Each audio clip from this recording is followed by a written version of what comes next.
So, you want to do the path of Crondis, the big alligator boss. What you're going to want for this one, for the first room, you're going to want one empty inventory space, and you're going to want your blowpipe.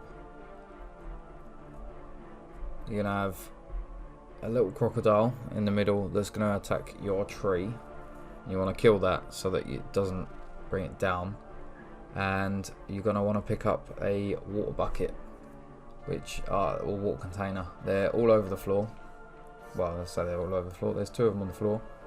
But they're like an infinite stack, so however many people's in the raid is however many people can take them.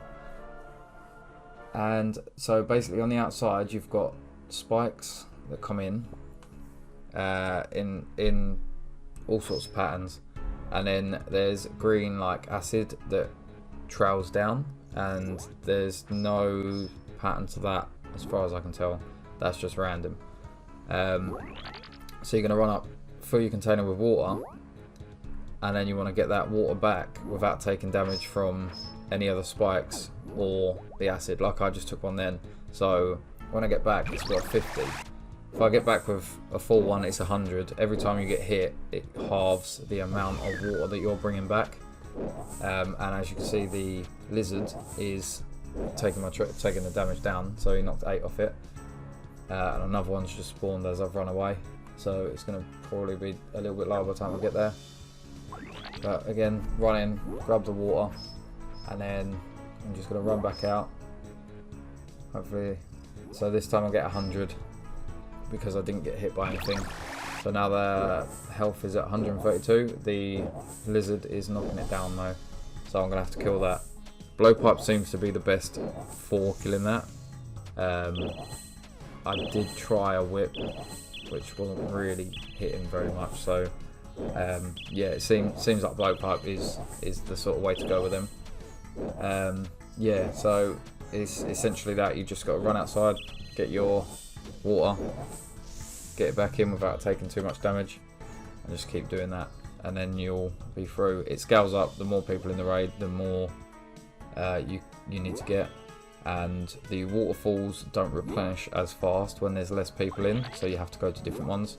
Where if you're in a 4-man, for instance, they replenish quick enough that you can just go get your water, feed the tree, run back, and just keep going backwards and forwards with it. So last one coming back now. That'll put us up full health, and then we're done. So now we're going to go into the boss room. So going into the boss room, I am going to Warhammer spec him first, and then I will switch to my ACB, my crossbow, and do the majority of the kill with that. I've got some invocations on in here, so he's got blood magic, which if you're doing just a basic raid, he won't have blood magic at all. So he'll have like a magic attack which just hits you for like a 5 and heals him for a 5, and then he'll do like blood that will chase you around. Generally it will spawn on like one end, and you just run to the other end, and you kind of outpace it, and it will dissipate. So now he's doing a range attack. That's just like his basic range attack. He's gonna do that, and he's also got like a pot that he throws out, and it will be a magic attack when you see that one. So you just cram range or mage depending on what he's hitting you with. It is actually 100% protected. I'm using the 10% less on prayers invocation, so I am taking damage even when I'm praying against them. So this is the wave attack. So on this bit, you're just going to stand in between the waves. It's pretty straightforward. It's not too bad because they are quite slow. Just make sure you stand between them. They push you out. If they push you into the water, I'm not sure if there's an invocation that makes it worse, but you take a bit of damage and climb back up. So it's not like you're out if you get pushed out. So yeah, just back to normal, praying, range, melee, mage, range, mage, whatever it is. He's dropped 2 rocks up the front there, and I need to get this jug pushed up there, so I'm going to push it, it's going to stop, I'm going to push it again, and then I'm going to shoot it with an arrow. That's going to clear all that poison that's on the floor, and then I need to be stood behind the rock for his special attack. If you're not stood behind the rock for a special attack, you take a lot of damage. And then that's that one. So back to the normal range or mage, wherever I need to play. I think this is the easiest boss out of all of the bosses. That's the blood magic invocation. You see that as long as you're away from them, you're fine. It's not too bad of one. More waves. Watch your prayers as well.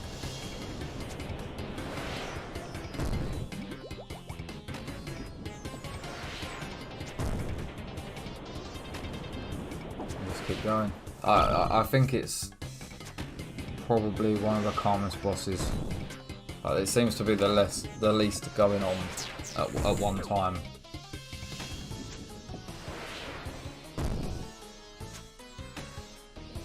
And you've got like one more phase at the end, which he speeds up everything he does. So rather than attacking at the pace that he's attacking at the moment, that's when it gets harder. If you're not prepared for it, it will kind of catch you off guard a little bit and deal some damage. But it's not too bad. It's not too bad. When it gets to that point as well, it's pretty much just stand still and just change your prayer to his attacks.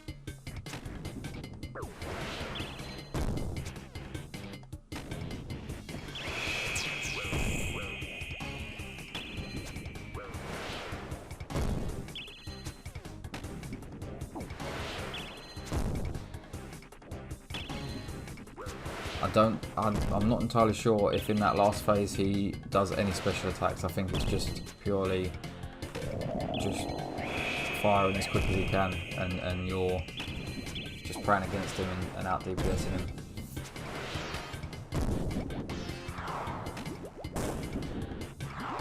So I got the blood clot at the same time, and I was not ready for it. So that's what I mean. Like, it can catch you off guard, but now he's going faster. I mean, it's not too fast, really.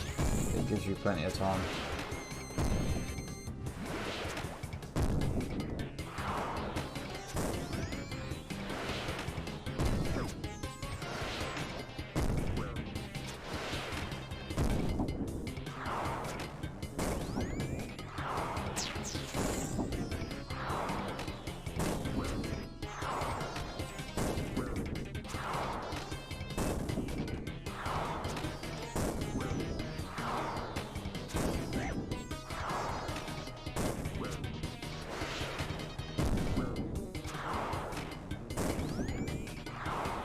So he's just done the bloods again, so I want to stay away from him because I know he's only on like 6 health.